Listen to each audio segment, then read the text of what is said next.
Hello leaders, लोगों का दिल जीतने की कला इस बेहतरीन से यूट्यूब वर्कशॉप में मैं आप सभी लोगों का हार्दिक हार्दिक स्वागत करता हूं। फटाफट से अपने सभी टीम मेंबर्स और सभी दोस्तों को इस वीडियो का लिंक शेयर कर दीजिए ताकि वो लोग भी इस बेहतरीन लाइव वर्कशॉप का एडवांटेज ले सके जिसका नाम है लोगों का दिल जीतने की कला।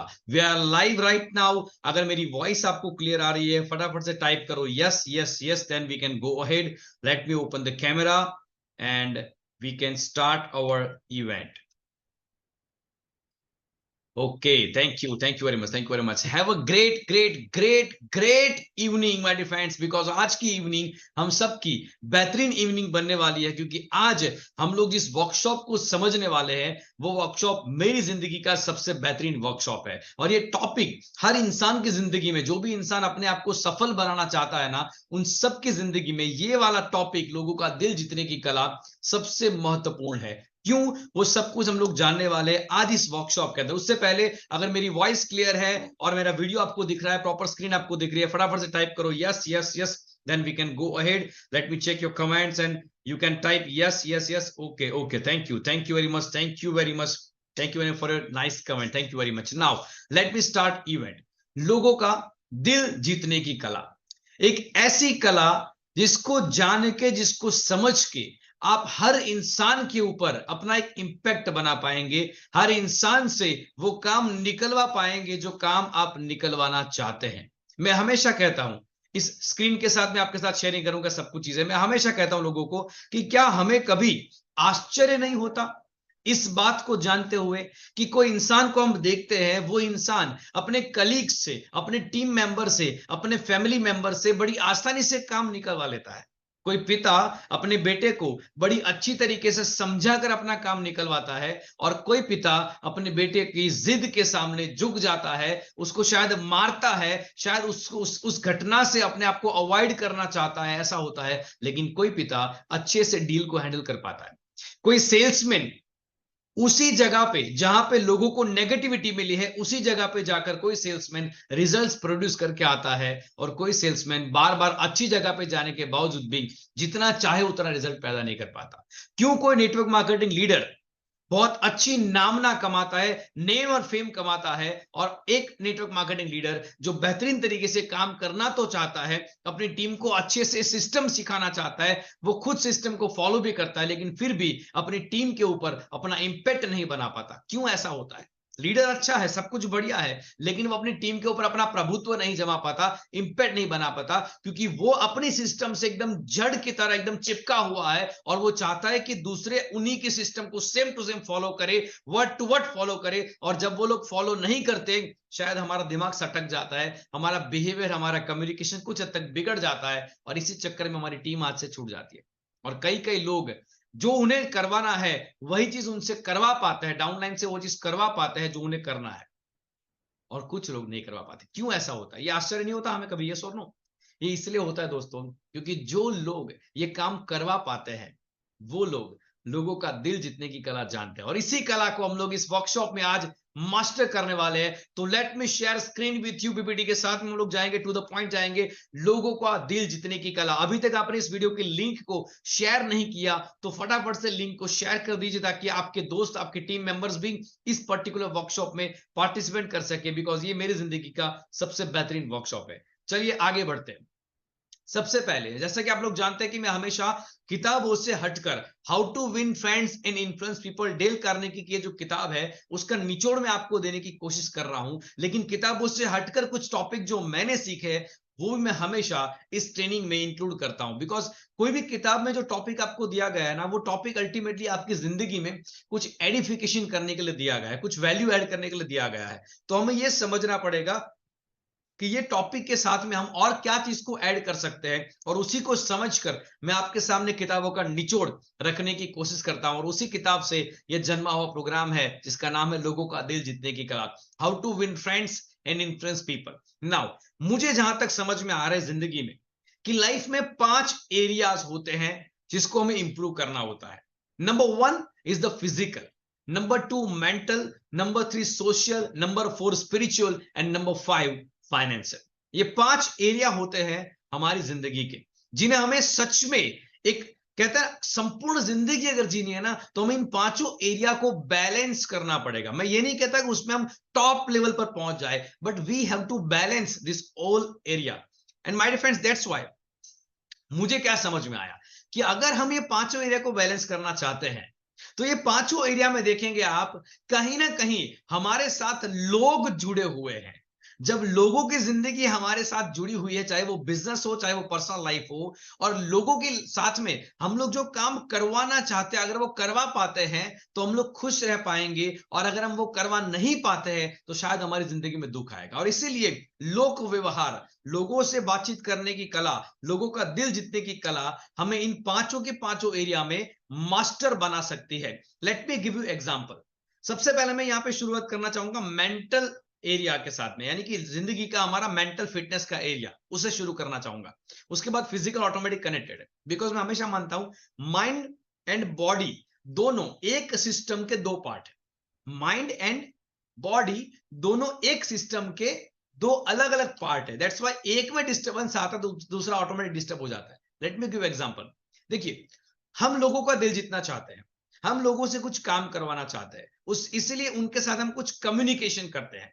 और जब ये कम्युनिकेशन करते हैं और हमें चाहिए वो परिणाम नहीं मिलता तो हमारा पीस ऑफ माइंड थोड़ा सा डिस्टर्ब हो जाता है, और पीस ऑफ माइंड डिस्टर्ब होने के कारण हमारा वो रिश्ता खराब हो जाता है, हमारा डील, हमारा कम्युनिकेशन खराब हो जाता है। एंड दैट्स व्हाई अल्टीमेटली हमारा मेंटल पीस खत्म होने से मेंटल वाला एरिया जो है लाइफ का वो डिस्टर्ब हो जाता है। और मेंटल डिस्टर्ब हुआ तो फिजिकल एरिया ऑटोमेटिक डिस्टर्ब हो जाएगा, बिकॉज मेडिकल भी आज ये प्रूव कर चुका है कि अगर आपका मन शांत अवस्था में है, अच्छे स्टेट ऑफ माइंड के अंदर है, तो आपका फिजिकली स्टेट ऑफ बॉडी जो है वो अच्छा रहेगा। और उसका उल्टा भी, अगर आप फिजिकली फिट है, फिजिकली अपने आप को अच्छा महसूस करते हैं ना, तो ऑटोमेटिकली आप मेंटली अच्छा महसूस करेंगे। दोनों कनेक्टेड है। एंड दैट्स व्हाई अगर आप लोगों का दिल जीतने की कला जानते हैं तो आप अपना काम निकलवा पाएंगे। काम निकलवा पाएंगे तो आपका दिमाग सटकेगा नहीं माय डियर फ्रेंड्स, सटकेगा नहीं तो अल्टीमेटली आप अपने फिजिकल और मेंटल दोनों एरिया को बैलेंस कर पाएंगे।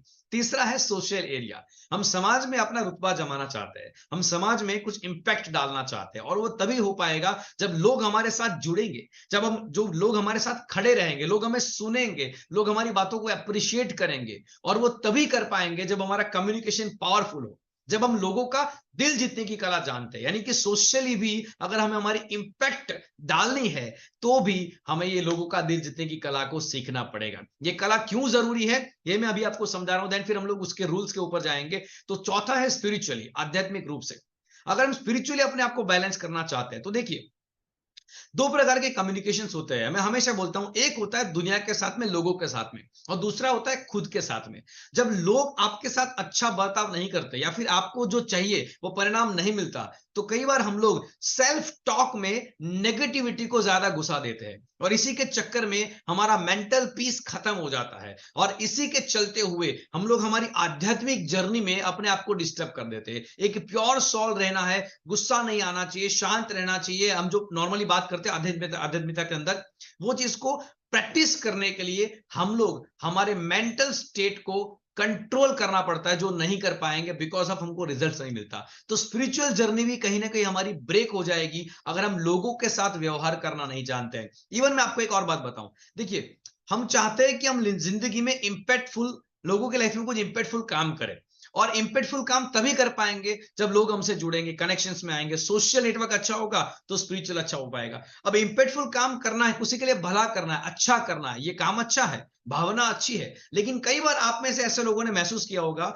कि हमारी भावना अच्छी होने के बावजूद भी हम जब काम निकलवाना चाहते हैं किससे, तो शायद हम निकलवा नहीं पाते। कितने लोगों को ऐसा अनुभव हो चुका है कि सर मेरी भावना तो बढ़िया थी और मैं इसलिए अच्छा बर्ताव करने की कोशिश करता था, लेकिन कुछ न कुछ ऐसा हो जाता है कि रिजल्ट्स बिगड़ जाते हैं। कितने लोगों को ऐसा अनुभव हो चुका है? टाइप करो मी, टाइप करो me right now, come on everyone, type me, everyone, yes yes yes yes yes, thank you very much, thank you very much. तो ऐसा इसलिए हो रहा है क्योंकि कम्युनिकेशन में गैप है और मेंटल स्टेट शांत नहीं है आपका, तो पीस ऑफ माइंड नहीं है, तो आपका सब कुछ बिगड़ जाता है। दैट्स व्हाई अगर आपको स्पिरिचुअल स्टेट में भी जाना है लाइफ में, उसमें इंप्रूव करना है, लोगों की लाइफ में सच में कुछ इंपैक्ट डालना है, तो भी आपको लोक व्यवहार की कला को सीखना, समझना पड़ेगा, अप्लाई करना पड़ेगा। एंड देन फाइनली आता है फाइनेंशियली। मैं हमेशा कहता हूं, आपकी जेब में आने वाला हर एक पैसा किसी और की जेब से आता है।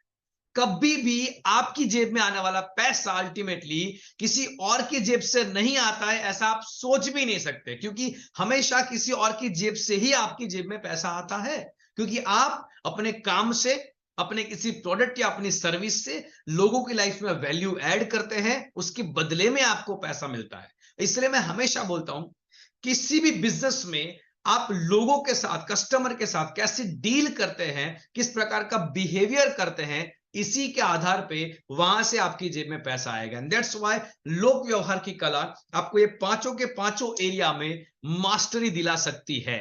इसीलिए इस कला को सीखना जरूरी है। Why we should learn this art, because हमको ये पांचों एरिया में मास्टर बनना है। दैट्स व्हाई ये आज का वर्कशॉप बड़ा इंपॉर्टेंट है। उसके अलावा मैं आपको एक और बात बताना चाहूंगा कि सक्सेस हमेशा तीन चीज का कॉम्बिनेशन है। Number one, that is a technical skill. Technical skill ये मतलब क्या हुआ, आप जिस भी बिजनेस के अंदर हैं उसके अंदर कुछ कुछ टेक्निकल चीजें हैं जिसके अंदर आपकी मास्टरी होनी चाहिए। मान लो कि आप कोई प्रोडक्ट के मार्केटिंग के क्षेत्र में काम करते हैं, वो आपका एरिया है अल्टीमेटली, लेकिन उसमें टेक्निकल चीज में क्या कहूंगा, तो टेक्निकल चीज कहूंगा प्रोडक्ट्स का नॉलेज, उसके रिजल्ट्स कैसे मिलते हैं, वो बॉडी पे कैसे इफेक्ट करता है, वो सारी चीजों को जानना समझना, वो हो जाता है टेक्निकल स्किल। दूसरा आता है मैनेजमेंट स्किल।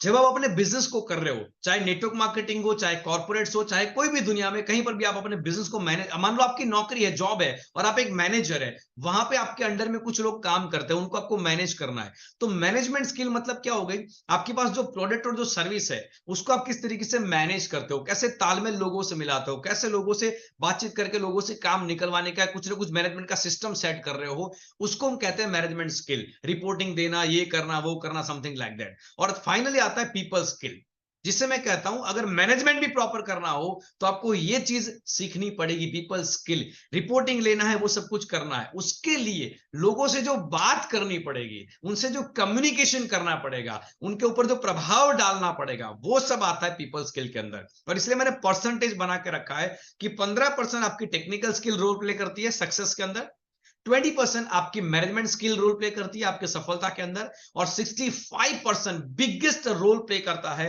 People skill. लोगों का दिल जीतने की कला, लोगों से कम्युनिकेशन करने की कला, बातचीत करने की कला, उनके ऊपर प्रभाव डालने की कला, इंपैक्ट छोड़ने की कला, ये सबसे बड़ा रोल प्ले करती है। दैट्स व्हाई कई सारे लोगों को लगता है सर मेरे पास गजब का नॉलेज है, मैं अच्छा मैनेजमेंट कर सकता हूं, फिर भी मेरी लाइफ में वो सक्सेस नहीं है जो मैं पाना चाहता हूं। ऐसा कितने लोगों को लगता है कई बार कि मेरे में टैलेंट गजब का है, नॉलेज गजब का है, फिर भी मुझे वो सफलता नहीं मिलती जो मैं चाहता हूं। ऐसा कितने लोगों को लगता है, टाइप करो मी मी मी। उसका रीजन यही है क्योंकि कहीं ना कहीं साथ में पीपल स्किल की कमी है। Yes yes yes, your comment is very very very important for me, that's why type करो मी मी मी इफ यू आर, आपको लगता है कि ये सेम चीज आपके साथ हो रही है, that's why. Okay, thank you thank you thank you very much, thank you very much. Now coming back to the point, तो तीन चीजों में से सबसे इंपॉर्टेंट पीपल स्किल, और आज हम इसी की बात करने वाले हैं। इसके लिए 6 अलग अलग रूल्स हम जानेंगे, समझेंगे और उसकी मास्टरी लाएंगे आज के इस वर्कशॉप के माध्यम से। सबसे पहला रूल मैं शेयर करना चाहूंगा। अच्छा, उससे पहले एक वार्निंग है, for every rule you have a freedom to use it और नॉट। हर एक रूल जो मैं अभी आपको सिखाऊंगा, हो सकता है आपकी पर्सनल लॉजिक आपको ऐसा कहे कि यार हर बार ऐसा करना थोड़ा जरूरी है, ऐसा आपको मान लो आपका दिमाग कह सकता है, क्योंकि कई बार क्या होता है हम लोग जानते बहुत कुछ है लेकिन करते उसमें से कुछ कुछ है, और शायद उसमें से जो कुछ करते हैं उसमें ज्यादातर हमारा पर्सनल विचार, पर्सनल एक्सपीरियंस, पर्सनल जो डिसीजन है वही ज्यादा रोल प्ले करता है। तो इसलिए मैं आपको कहता हूं ये रूल इंटरनेशनल रूल्स है, बहुत बड़ी बड़ी सेलिब्रिटी इन रूल्स को अपना चुकी है। आप अगर नजर दौड़ाएंगे अपने आसपास के वातावरण में तो हर एक इंसान जो सक्सेसफुल हुआ है वो इन्हीं रूल्स को फॉलो करके हुआ है। मैं आपको एक सिंपल सा एग्जांपल देता हूं। भगवान श्री कृष्ण जो स्पिरिचुअली हर तरीके से, financially, spiritually, social, mental and physical, पांचों एरिया जो मैंने अभी आपको शेयर किए, वो पांचों एरिया में अपने आप को बैलेंस कर पाए थे। अगर उनकी जिंदगी को आप गौर से देखेंगे, वो लोगों के ऊपर प्रभाव कैसे करना उसकी कला को जानते थे। वो शब्दों की माया जाल से, शब्दों के उदाहरण से, तार्किक उदाहरण से कैसे लोगों से अपनी बात मनवाए, उसकी कला को वो जानते थे। यस और नो?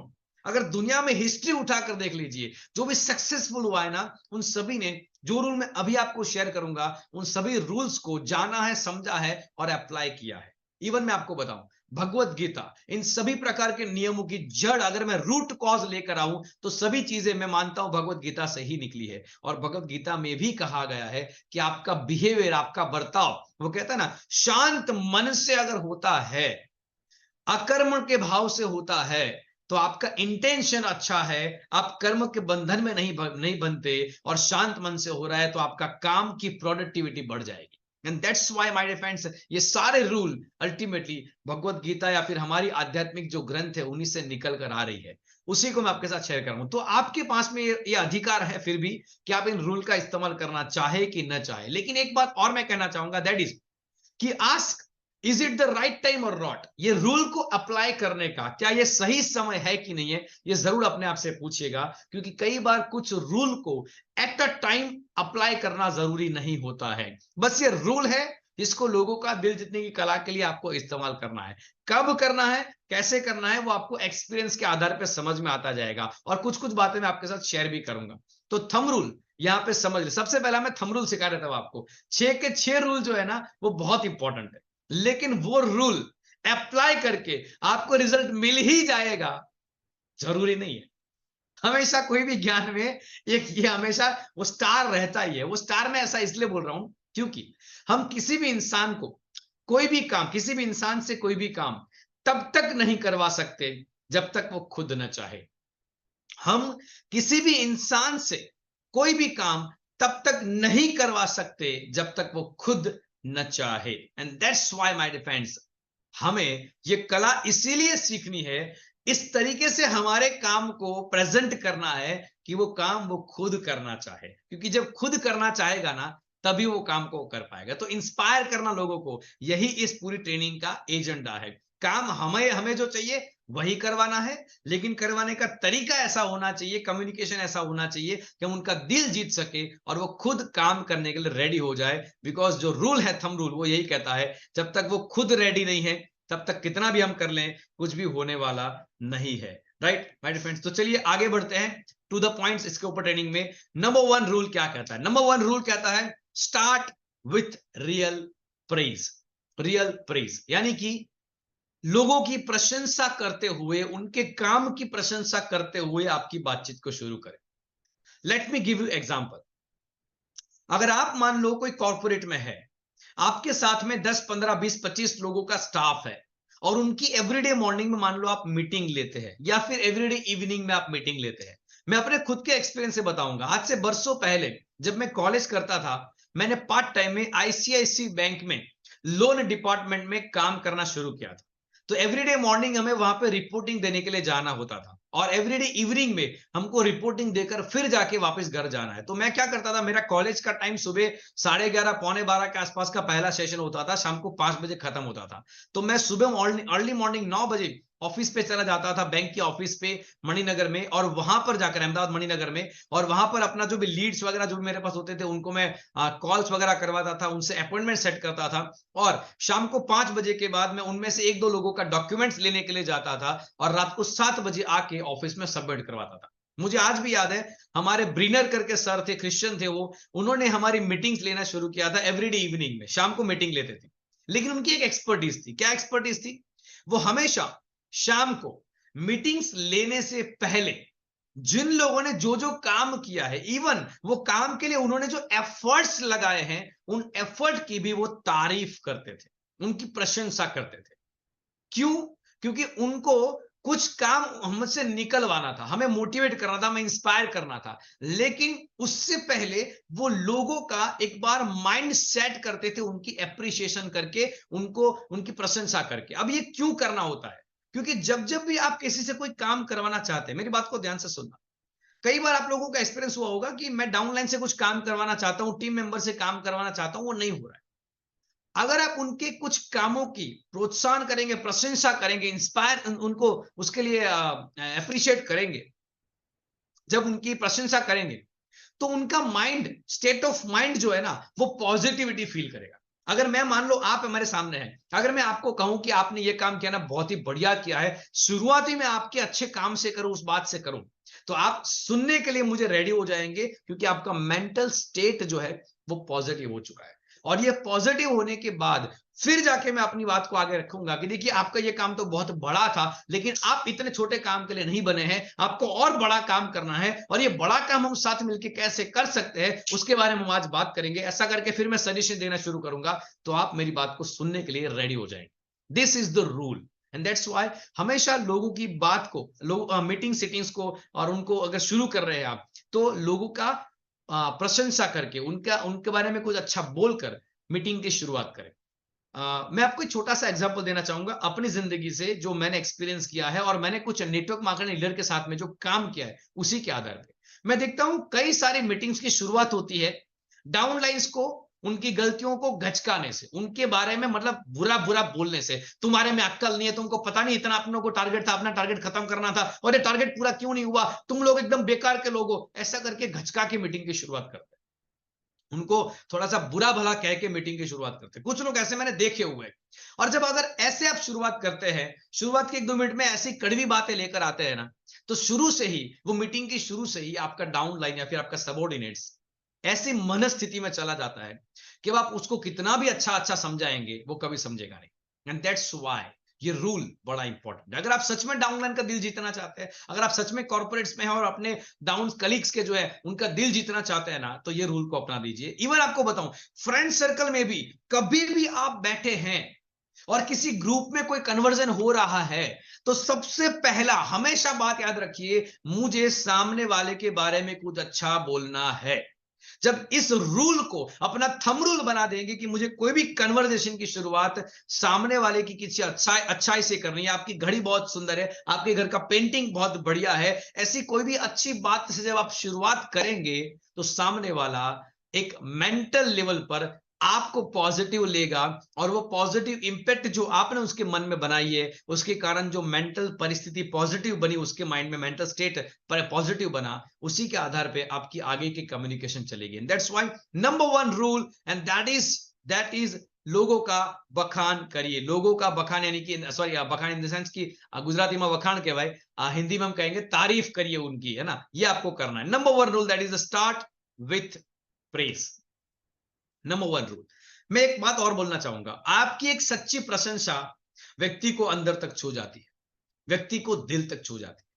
मैं हमेशा कहता हूं, जब आप अच्छी प्रशंसा करके शुरुआत करते हैं, उसके दिल में एक पॉजिटिविटी फीलिंग्स क्रिएट होती है, और इसी के कारण धीरे धीरे धीरे धीरे हर बार जब जब मिलते हैं, 10 बार आप मिले, 10 के 10 बार आपने पहली शुरुआत उसकी प्रशंसा से करते हुए करी, आप धीरे धीरे उसके दिल को छूने का काम कर रहे हैं, और धीरे धीरे दिल को छू गए मतलब कि उसके दिल पर राज करने का, उसके दिल को जीतने का हम काम करेंगे। दैट्स व्हाई ये कला बहुत इंपॉर्टेंट, ये रूल बहुत इंपॉर्टेंट है। दूसरा रूल क्या है? Rule number 2, give people what they want. ये वर्कशॉप है दोस्तों, तो थोड़ा लंबा होगा।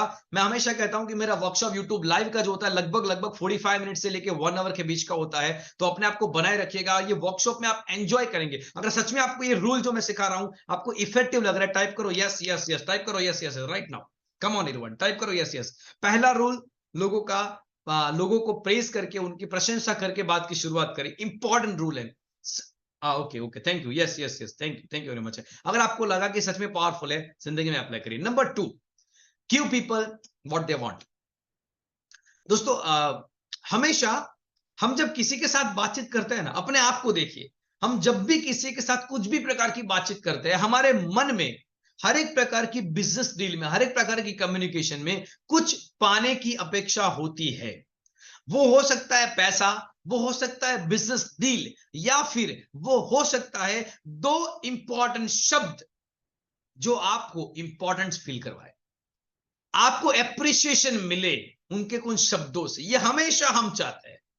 हमारे ग्रुप में, मैं आपको सिंपल एग्जांपल दूं, मान लो कोई 10-15 आपके दोस्तों का ग्रुप है, आपने सडनली एंट्री मारी और किसी ने नोटिस नहीं किया, आपको बुरा फील होगा। बोलो यस और नो, कम ऑन, यस और नो, है ना। जब जब भी आप कोई ग्रुप में एंट्री लेते हैं और आपको कोई नोटिस नहीं करता, आपका इंपॉर्टेंस कोई महसूस नहीं करता, आपको बुरा फील होता है।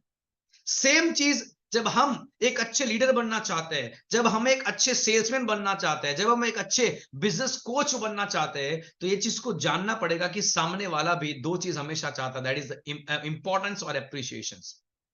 वो पैसा चाहता है, वो बिजनेस डील करना चाहता है, वो तो चाहता है, लेकिन साथ साथ वो चाहता है इंपॉर्टेंस एंड एप्रिसिएशन। मैं हमेशा इसके लिए एक एग्जांपल देता हूं, लगे रहो मुन्ना भाई और मुन्ना भाई एमबीबीएस मूवी का एक बेहतरीन सा एग्जांपल। आपको पता होगा, ये मूवी में आपने देखा होगा कि ये जो अंकल है जिनका फोटोग्राफ आप देख रहे हो, वो झाड़ू लगा रहे होते, पोछा लगा रहे होते है ना, और पोछा लगा रहे होते, जमीन को क्लीन कर रहे हैं नीचे से, और जब भी वहां से कोई चल के जाता है, तुरंत उनके ऊपर भड़क जाते हैं, गुस्सा करते हैं।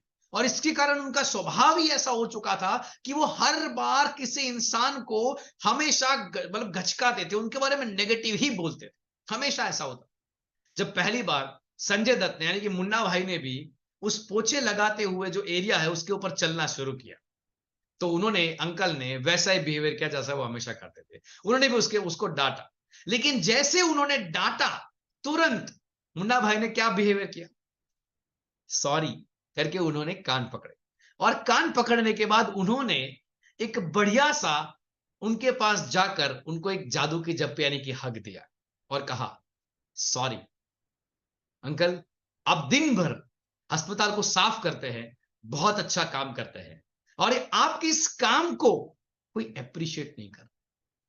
सच में ये पूरे हॉस्पिटल में सबसे अच्छा अगर कोई काम करता है ना, तो वो आप करते हैं। लोगों की गंदगी को साफ करते हैं, इस जगह को साफ सुथरा रखते हैं। ऐसा बढ़िया सा एक मोटिवेशनल डायलॉग मारा, और ये एक डायलॉग की वजह से मुन्ना भाई ने उस झाड़ू वाले अंकल के दिमाग में, उनके दिल में एक जगह बना ली, उनका दिल जीत लिया। और इसका परिणाम क्या निकला? इसका परिणाम यह निकला कि मूवी के एंड में जब बहुत सारे लोग उसके अगेंस्ट में थे, तब ये झाड़ू वाले अंकल उनके साथ खड़े थे, क्योंकि उनके दिल को मुन्ना भाई ने छू लिया था। बस यही काम हमें करना होता है दोस्तों। जब जब भी आपसे इवन कोई गलती हो जाती है, तब भी आप अपनी गलतियों को कबूल करें, और जब कोई अच्छा काम करता है उसको अप्रिशिएट करें। मैं एक छोटा सा एग्जांपल आपको देना चाहता हूं। मैंने कई बार देखा है कि अगर नेटवर्क मार्केटिंग में आपके डाउनलाइन जो नया नया जुड़ा है, वो कोई टूथपेस्ट या कोई साबुन या कोई शैंपू बेच कर आता है, उन्होंने 500 रुपए का मान लो या 100 रुपए का 200 रुपए का मान लो कोई प्रोडक्ट सेल किया, और आप जब होम मीटिंग या ग्रुप मीटिंग्स करते हैं, तो आपको भले उसने 200-500 रुपए का सेल किया, आपकी अपेक्षा होती है कि वो ज्यादा सेल करे। तो कई बार कुछ लोग ऐसे बोलते हैं कि यार आप 500 रुपए का सेल करके आए, अरे आपको तो 2-3 हजार रुपए का सेल करके आना चाहिए था, जहां पे आप सीएनसी कर सकते थे, जहां पे आप कंटिन्यू बिजनेस कर सकते थे, ये कर सकते थे, वो कर सकते थे, उसकी जगह पे 200 रुपए बेच कर आए। ये 200-200 बेच कर आप कुछ भी ज्यादा बड़ा नहीं बन पाएंगे, नहीं कमा पाएंगे। ऐसा करके हम उनको इंस्पायर करने की कोशिश करते हैं। चलो ठीक है, आपका पर्पज ये था कि वो ज्यादा बिजनेस करके आए, आपका इंटेंशन पॉजिटिव था, लेकिन ये बात करने का तरीका जो है ना, वहां पे एक नेगेटिविटी थी। क्या थी? कि उसने 500 रुपए का माल बेचा, उसके आपने एप्रिसिएशन नहीं किया। मैंने बोला नंबर 1 रूल क्या बोलता है कि उनका प्रशंसा करके बात की शुरुआत करें। जब आप प्रशंसा करते हैं तो ऑटोमेटिकली आप उनको इंपॉर्टेंस महसूस करवाते हैं। जब मैं आपके किसी काम के लिए आपको अच्छा बोलता हूं, 2 लाइन भी अच्छी बोलती हूं ना, आपको महसूस होता है कि यार आपने मुझे नोटिस किया। वो अंकल झाड़ू लगाते थे, साफ सफाई करते थे, वहां पे चलकर जब मुन्ना भाई गए, और जब उसके उनके कारण जमीन गंदी हुई, जब उन्होंने, मुन्ना भाई ने उनके पास आकर माफी मांगी, जब हक किया, अल्टीमेटली उनको एक मैसेज दिया कि मैं तुम्हारी वैल्यू करता हूं, मैं तुम्हारे काम की वैल्यू करता हूं। और जब हम किसी के काम की वैल्यू करते हैं, उसको हमारे बिहेवियर से और हमारे शब्दों से जताते हैं, तो उस इंसान को एक इंपॉर्टेंस महसूस होता है कि भाई इसकी लाइफ में मेरा वैल्यू है। मैंने टूथपेस्ट भले बेची है, लेकिन मेरी डाउनलाइन जो है उसने टूथपेस्ट बेची है ना, लेकिन मेरे अपलाइन के मन में मेरी इस टूथपेस्ट के सेल का भी एक इंपॉर्टेंट है। ये उसे एहसास होता है जब आप उसके उस प्रकार का कम्युनिकेशन करते हो। दैट्स व्हाई वेरी गुड, आपने उसको जगह पे आपको क्या करना चाहिए था, सबसे पहले उनका तारीफ करके कहना चाहिए था कि भाई वेरी गुड, बहुत बढ़िया कि तुमने टूथपेस्ट, आज तुमने पहला सेल्स कर दिया, अब आप सफलता की ओर आगे बढ़ चुके, आपने पहला कदम ले लिया है, very good very good very good करके उनको इंस्पायर करो। और फिर उनको बोलो कि देखिए अब आपको इससे बड़े लेवल पर जाना है, क्योंकि ये छोटे छोटे सेल्स से हम लोग बड़े पैसा नहीं कमा पाएंगे, हमें ये सेल्स के साथ साथ में टीम क्रिएशन भी सीखना है। ऐसा करके आप वहां पे मोटिवेशन दे सकते हैं, और अब वो आपका मोटिवेशन सुनेगा, क्योंकि आपने उसके काम को इंपॉर्टेंस दिया, उसके काम की वैल्यू आपने की। And that's why second rule ये बोलता है कि सामने वाले को इंपॉर्टेंट फील करवाइए, चाहे वो छोटे से छोटा लीडर क्यों ना हो, चाहे वो आपके डाउनलाइन में काम करने वाला छोटा लीडर है, या फिर कॉर्पोरेट में काम करते हैं कोई एक छोटा आपका एम्प्लॉय। इवन आपको बताऊं, मैंने कई ऐसे लोगों को देखा है जो अपने ऑफिस के प्यून तक को भी रिस्पेक्ट देते हैं, उनको भी गुड मॉर्निंग गुड इवनिंग कहते हैं। मुझे एग्जैक्टली याद नहीं है वो किस्सा, लेकिन मैं आपको किस्सा शेयर करना चाहूंगा। किसका है, अगर आपको पता है तो आप कमेंट बॉक्स में मुझे जरूर बताएंगे।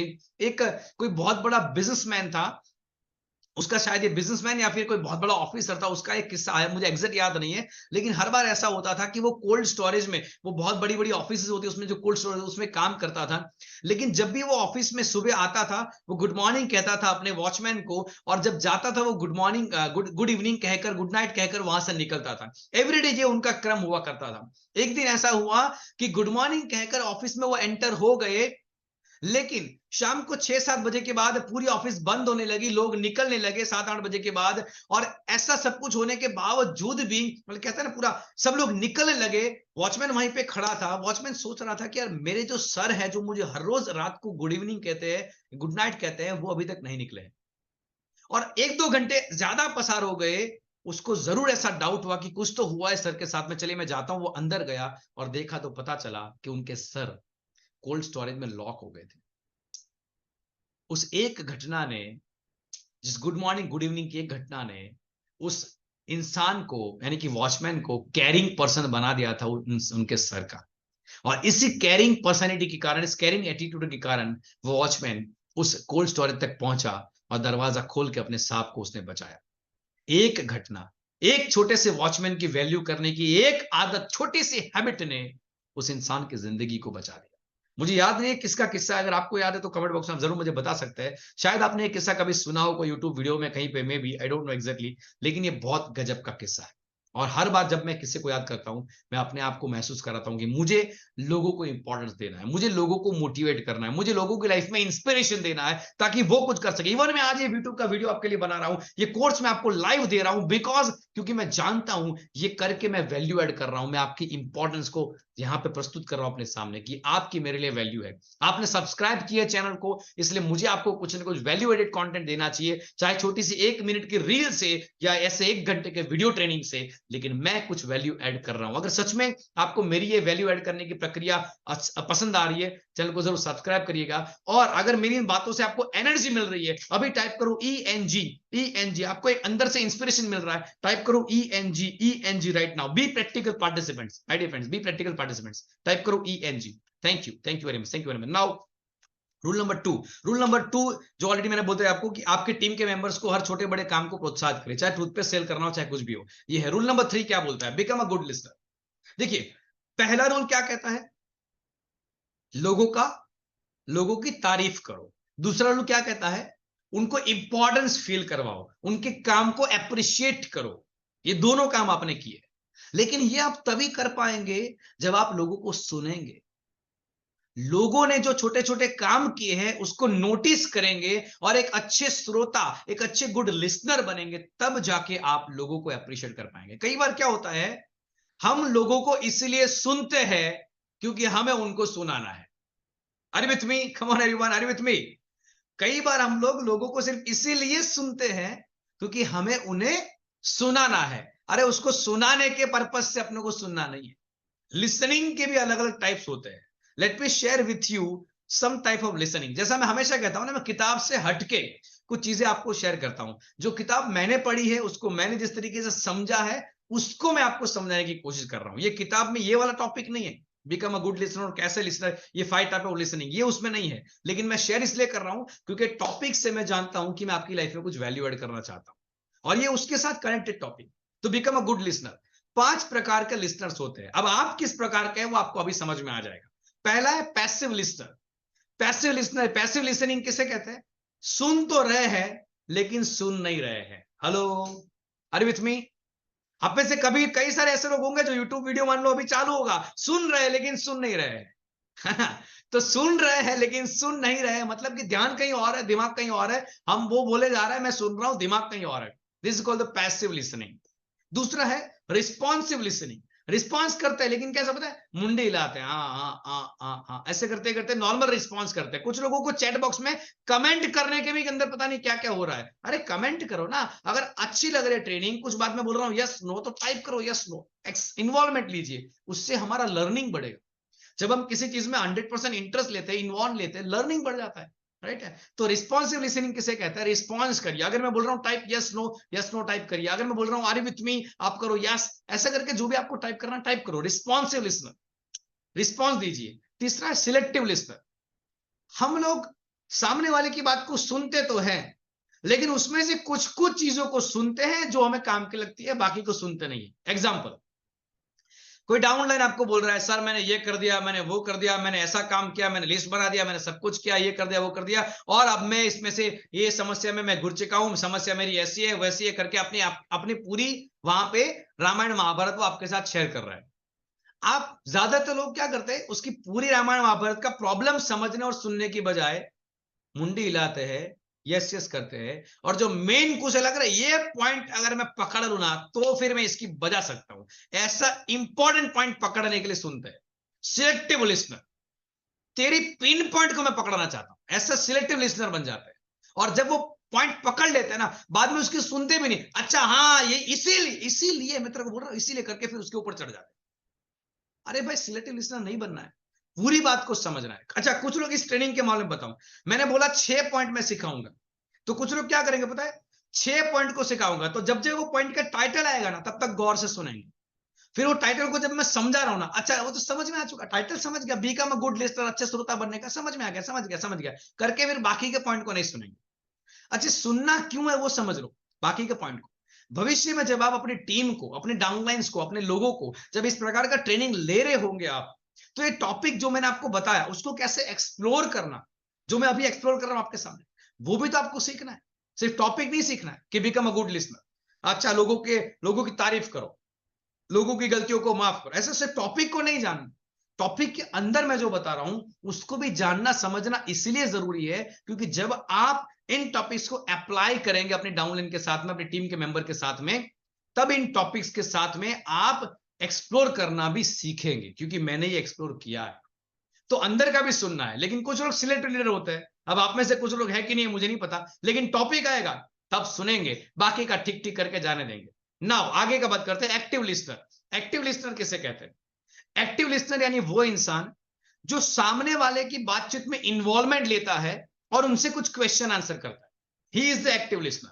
कुछ कुछ लोग होते हैं देखिए, सवाल जवाब करते हैं। मैं हमेशा एग्जांपल देता हूं कि मेरी ऑफिस में जब भी कोई आता है ना, जब मैं उनकी कुछ बातों को सुनता हूं तो बड़ी गहराई से सुनता हूं, और सुनने के बाद मैं उनसे कुछ सवाल जवाब करता हूं, और सवाल जवाब के एंड में मैं कंक्लूजन पे आता हूं कि हमने अभी जो बात की वो इस तरीके से थी, ये मुद्दे थे, क्या मैं सही हूं, यस और नो, और वो बोलता है सही हूं। इससे दो चीजें होती है, नंबर वन, मेरी क्लेरिफिकेशन हो जाती है कि मैं सामने वाले को सही समझा, और सामने वाले को भी क्लेरिफिकेशन मिल जाती है कि मैं जो समझा रहा था वो सर मुझे सुन रहे थे, समझ भी रहे थे और इन्वॉल्वमेंट भी ले रहे थे। इससे हमारा वो रिश्ता, हमारा वो डील, हमारा वो कम्युनिकेशन का इफेक्टिवनेस बढ़ जाता है, प्रोडक्टिविटी बढ़ जाता है, रिश्ता मजबूत होता है और ये डील सक्सेसफुल होती है। That's why you have to become a active listener, जहां पे कुछ सवाल जवाब करना है। और पांचवा और सबसे इंपॉर्टेंट है, दैट इज एप्रिशिएटिव लिसनर। बहुत कम प्रकार के लोग मैंने ऐसे देखे हैं जो पांचवी क्वालिटी पे आ जाते हैं, जिस पांचवी क्वालिटी को मैंने बड़े बड़े सक्सेसफुल, जो 5 लाख 10 लाख 15 लाख 20 लाख तक हर महीने का कमाते हैं या करोड़ों का बिजनेस करते हैं, ऐसे सक्सेसफुल एंटरप्रेन्योर्स में जिनका मैंने इंटरव्यू लिया है, उन लोगों में मैंने इस क्वालिटी को देखा है, और वो क्वालिटी है एप्रिशिएटिव लिसनिंग। क्या है ये, थोड़ा सा जान लेते हैं एप्रिशिएटिव लिसनिंग को। एप्रिशिएटिव लिसनिंग का मतलब ये होता है कि आप जब सामने वाले को सुन रहे हैं, उनके साथ बातचीत भी कर रहे हैं, उसके पीछे आपका इंटेंशन सिर्फ स्वार्थ नहीं होना चाहिए। ध्यान से सुना मेरी बात को। एप्रिशिएटिव लिसनिंग जिसमें फीलिंग्स है, जिसमें इमोशंस है, और वो इमोशन में अगर आपका स्वार्थ पहले है तो कहीं ना कहीं आप एक्टिव लिसनिंग में आएंगे, या फिर उससे ऊपर की कोई ना कोई लिसनिंग में आएंगे। एप्रिशिएटिव लिसनिंग में हमेशा मैं इसीलिए सुनना चाहता हूं सामने वाले को, ताकि मैं उसकी बात को सही से समझूं और अपने अनुभव के आधार पे, अपने ज्ञान के आधार पे, अपनी फीलिंग्स के आधार पे मैं कुछ ऐसी बातें उनको शेयर कर सकूं जो उनकी लाइफ में वैल्यू ऐड करे, जो उनके लिए हो, जो उनके भले के लिए हो। और विथ मी, यानी कि सामने वाले की बातचीत को सुनकर इस तरीके से रिस्पॉन्स देना जहां पे हमारी बातों में सबसे पहला मुद्दा उसका भविष्य है, उसकी सिक्योरिटी है, उसकी सक्सेस है, ना कि हमारा स्वार्थ। अगर ईगोइस्टिक दिमाग में रखकर, हमारा स्वार्थ पहले रखकर हम सुन रहे सामने वाले को, तो वो शायद एक्टिव लिसनिंग है, शायद वो सिलेक्टिव लिसनिंग। लेकिन अगर सामने वाले का स्वार्थ, उसमें उसका भला मैं क्या कर सकता हूं।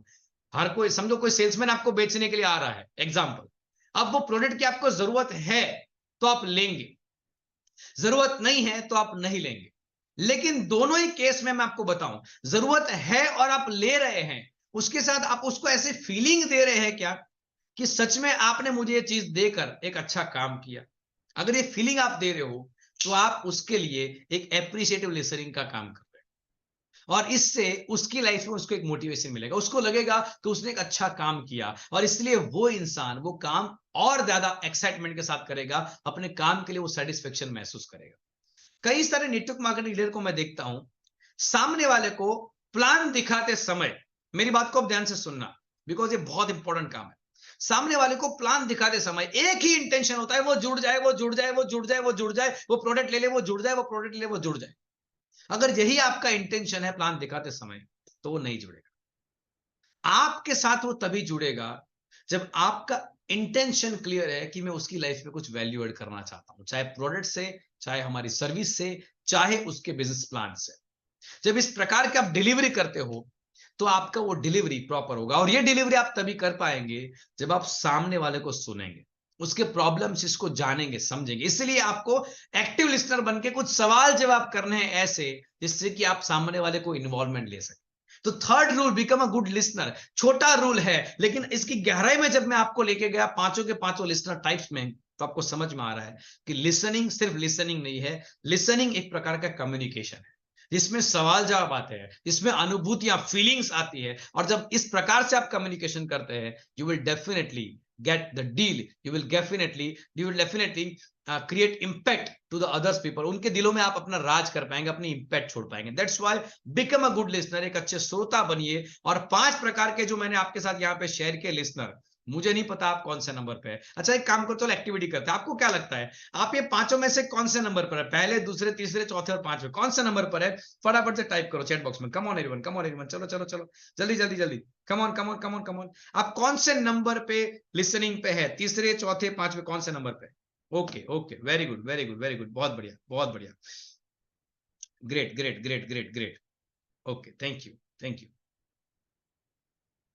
जस्ट अ मिनट, मुझे भी एक इंपॉर्टेंट मैसेज आया है, तो मुझे वो शेयर भी करना है।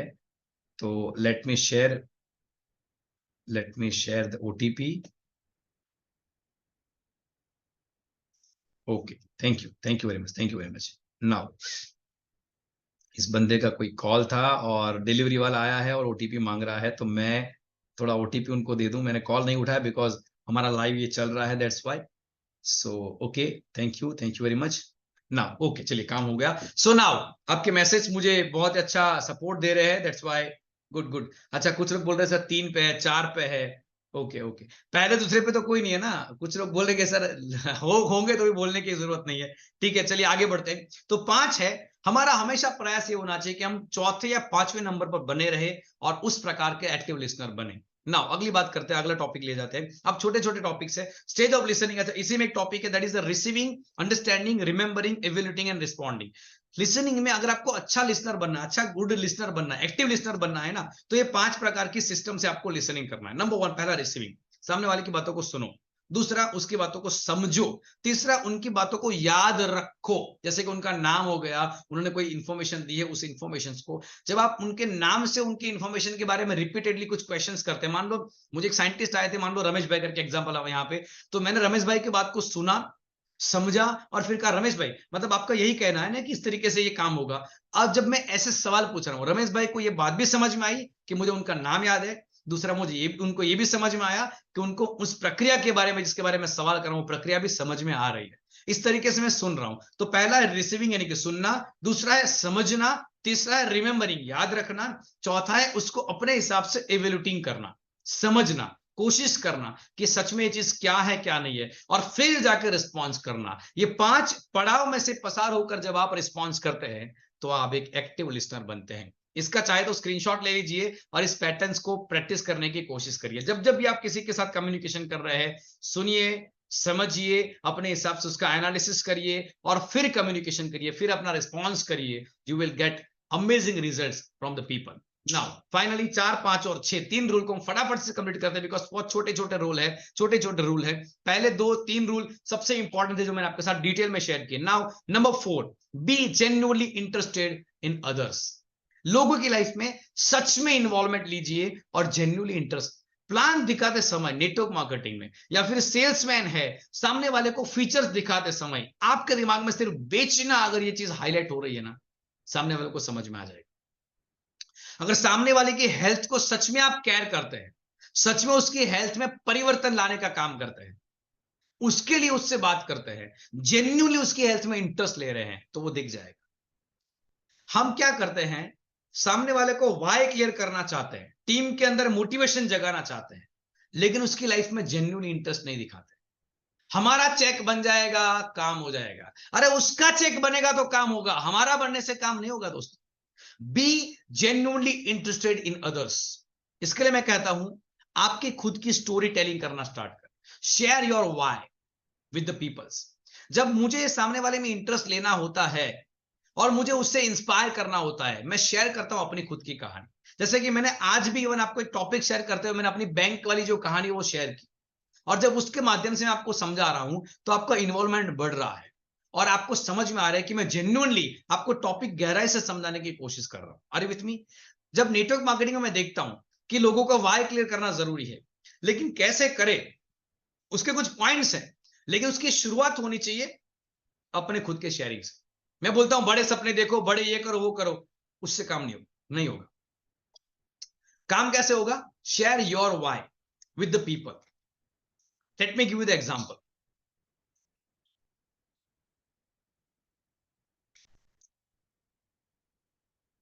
Sorry, let me give you example.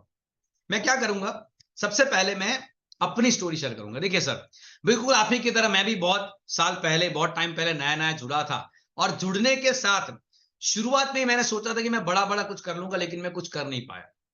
तब मुझे समझ में आया कि मैं इसलिए नहीं कर पाया क्योंकि वो करने के लिए मुझे जो एफर्ट्स लगाने चाहिए, मुझे जो एक्शंस लेने चाहिए, मैं वो एक्शन नहीं ले रहा था। और क्यों नहीं ले रहा था? क्योंकि अंदर से शायद मेरे में एक प्रकार की आलस थी, मुझे मेरे अंदर आग जो चाहिए था ना, वो आग नहीं थी। तब मुझे पहली बार ये पता चला कि क्यों हमारे इमोशंस, क्यों हमारी जिंदगी की जरूरतें हमें लिस्ट बनाकर चेक करनी चाहिए। कारण है कि जब हम हमारे परिवार के लिए जिन जिन चीजों की हमें जरूरत है, जो जो हमारे सपने हैं, उसका जब लिस्ट बनाते हैं और उसके बारे में सच में सोचते हैं गहराई से कि क्या सच में मैं अपने परिवार को वो जिंदगी दे पाया जो मुझे देनी चाहिए थी, नहीं दे पाया, जब इसका एहसास करते हैं, तब जाके हमारे अंदर का वाई क्लियर होता है। तो मैंने यही किया था, एंड इसीलिए मैं आपको कह रहा हूं सर कि आप भी आज इस वक्त अभी के अभी अपने परिवार के जरूरतों का एक लिस्ट बनाएं।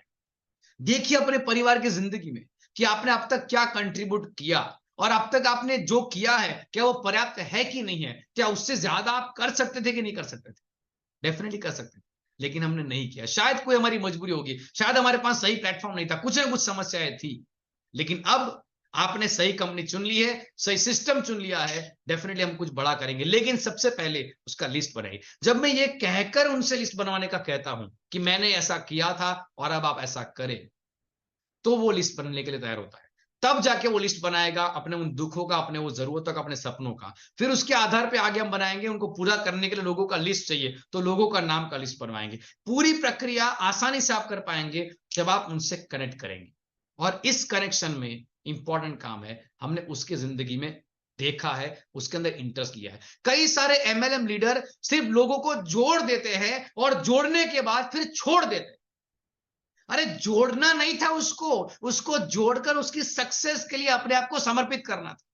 लेकिन हम क्या करते हैं, उसको जोड़ देते हैं फिर छोड़ देते हैं। हमें 24 से 48 घंटे में उसके लिए वाई मीटिंग करना चाहिए, उसकी पर्सनल एक मीटिंग करनी चाहिए या फिर ग्रुप में एक मीटिंग करनी चाहिए, जिससे उन्हें इस बात का एहसास हो कि वो क्यों हमारे साथ जुड़े हैं, उनके सपने यहां से पूरे हो सकते हैं।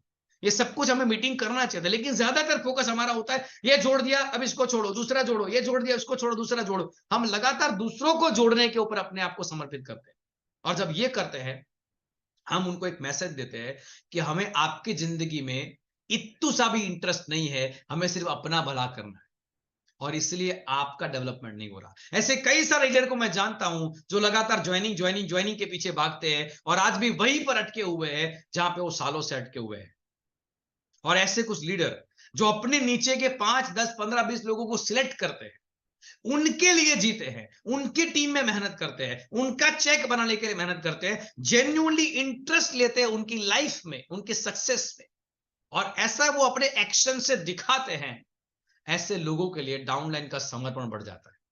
डाउनलाइन आप पर विश्वास करता है, आप उनका भरोसा जीत लेते हैं, और फिर जब आप उनको उनकी गलतियां भी दिखाएंगे ना, वो आपके मुंह से उनकी गलतियां सुनने के लिए भी तैयार होते हैं, क्योंकि आपने एक बॉन्ड बना दिया, रिश्ता बना दिया है। मैंने पहले ही कहा था, थंब रूल क्या था? सामने वाला जब खुद बदलने के लिए रेडी होगा तभी आप उसको बदल पाएंगे, सुनने के लिए रेडी होगा तभी आप उसको सुना पाएंगे, और वो रेडी करने के लिए पहले उसका दिल जीतना पड़ता है। और दिल जीतने के लिए चौथा रूल है, that is be genuinely interested. सिर्फ कहने के लिए नहीं कि मैं तुम्हारी जिंदगी बदल दूंगा, एक्शन ऐसे लीजिए जिसमें उनको लगे कि सच में आप उनकी जिंदगी बदलने के लिए काम कर रहे हैं। जब ये करेंगे, डेफिनेटली आपकी टीम आपके साथ जुड़ी रहेगी, आपको छोड़कर कभी नहीं जाएगी, और आपके सक्सेस के लिए बड़ा लेवल का बेंचमार्क सेट करने में वो अपना रोल निभाएगी। सो B genuinely interested in your downlines, in your team members. Now, fifth and sixth, very small but important, that is, don't argue with the people. लोगों के साथ आर्ग्यूमेंट मत करें। अगर बहुत उन्होंने गलतियां करी है, या फिर मान लो उनकी कोई बात है जो आपको अच्छी नहीं लगी है, आर्ग्यूमेंट्स में मत पड़े। क्योंकि जब आप आर्ग्यूमेंट्स में पढ़ते हैं ना, तो उस वक्त आप शायद आर्ग्यूमेंट्स में आप सही हो तो शायद आप तो जीत जाएंगे, लेकिन इंसान को खो देंगे, अपने मान सम्मान को खो देंगे, अपने विश्वास को आप गवा देंगे। So don't argue with the people, because हम बहस में तो जीत जाएंगे, हम इंसान को खो देंगे। तो अगर मान लो कोई डाउनलाइन से, या फिर कोई टीम के मेंबर से, कोई अपलाइन से, किसी भी इंसान से हमारा कुछ भी प्रकार का मन मुटाव, अरे एक घर में रहने वाले 4 लोगों का भी मन का विचार सेम नहीं होता है। एक घर में रहने वाले 4 लोगों की भी सोच कभी एक समान नहीं होती है, उनके बीच में भी मनमुटाव होते रहते हैं, मतभेद होते रहते हैं। और अगर इन मतभेदों में आप आर्ग्यूमेंट्स में पड़ गए तो रिश्ता बिगड़ता है, टीम में बिजनेस खराब हो जाता है। तो 5वां इंपॉर्टेंट, लोगों का दिल जीतना है ना, पहला हमने जाना, उसके बारे में तारीफ करेंगे, दूसरा उनको इंपॉर्टेंस का एहसास कराएंगे, तीसरा एक अच्छे श्रोता बनेंगे, और चौथा उसकी जिंदगी में जेन्युइनली इंटरेस्ट लेंगे। लेकिन इन सब कुछ करने के बावजूद जब आप उनके साथ किसी आर्ग्यूमेंट में भिड़ जाते हैं ना, आपके आगे के चारों किए गए काम बेकार हो जाते हैं। एक शॉट में, एक झटके में आप अपनी इज्जत गवा देते हैं। डोंट आर्ग्यूमेंट्स, आर्ग्यूमेंट्स में आप कभी भी जीत नहीं पाएंगे, सच होंगे फिर भी, और अगर जीत जाएंगे सामने वाले को गवा देंगे, उसको हार जाएंगे, उस इंसान को हार जाएंगे।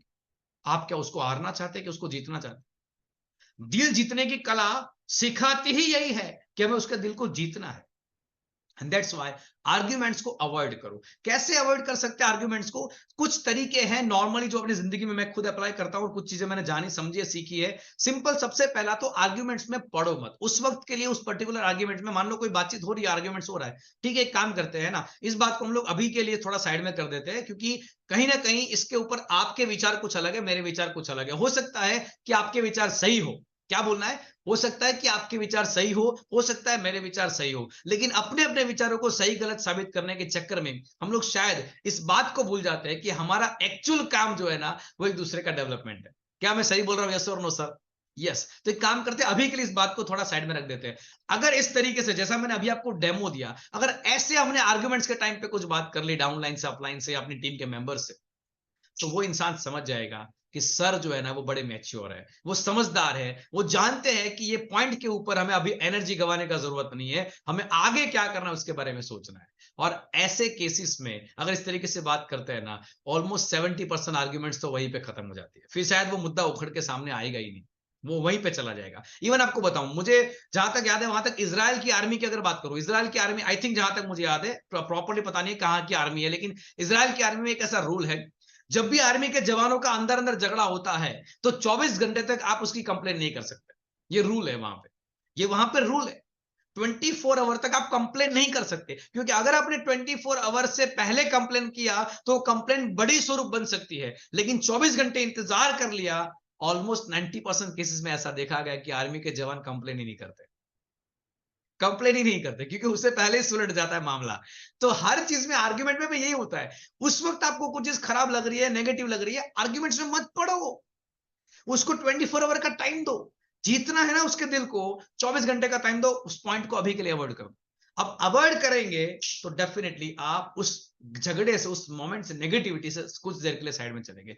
फिर कैसे सॉल्व करना वो ऑटोमेटिक आप समझ जाएंगे, आगे के 4 रूल और अभी आगे का रूल जो सिखाना है उसके अंदर आकर, है ना। तो माय डियर फ्रेंड्स, सिंपल है, आर्ग्यूमेंट्स के अंदर मत पड़िए, क्योंकि इसमें पढ़ेंगे तो आप इंसान को गवा देंगे, और अल्टीमेटली आप देखा जाएगा तो इंसान को गवा देंगे अगर आप, तो फाइनली दिल जीतने का मामला तो आपका आगे का चारों के चारों कार्यक्रम जीरो हो जाएंगे। तो गलती के अंदर आपको उनकी गलती को साबित नहीं करना है कि आपकी गलती है फिर मेरी गलती है, गलतियों का सिंपल एहसास कराना है। और इसीलिए हम लोग एक सिंपल सा स्टेटमेंट सिखाते हैं कि आपको क्या बोलना है। जैसा मैंने अभी आपको डेमो दिया था, उसका स्क्रीनशॉट है, स्क्रीनशॉट लेना चाहते ले सकते हैं।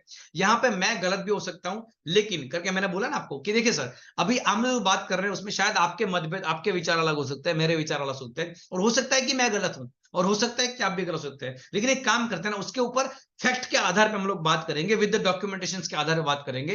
ऐसा करके भी आप बातचीत की शुरुआत कर सकते हैं। यहां पे क्या हो जाएगा, जब आपने अपने आप को भी मैं भी गलत हो सकता हूं ऐसा स्वीकार कर लिया, आप भी गलत हो सकते हैं और मैं भी गलत हो सकता हूं ऐसा आपने स्वीकार कर लिया ना, तो ऐसे केसेस में आर्ग्यूमेंट्स वहीं पे खत्म हो जाती है, और फिर बात आ जाती है फैक्ट्स के ऊपर। थोड़े से फैक्ट्स देखते हैं, रियल में देखते हैं कि क्या हुआ है और कैसे हो सकता था, करके हम बातचीत करेंगे। तो हमने उस वक्त पे एक इंसान के साथ में मैच्योरिटी का बिहेवियर किया, और इसके कारण हम नेगेटिव इंपैक्ट उसके माइंड में बनाने से बच गए और ऊपर से पॉजिटिव इंपैक्ट बना रहे हैं। नाउ छठा और आखिरी मुद्दा, that is the don't talk about mistakes directly.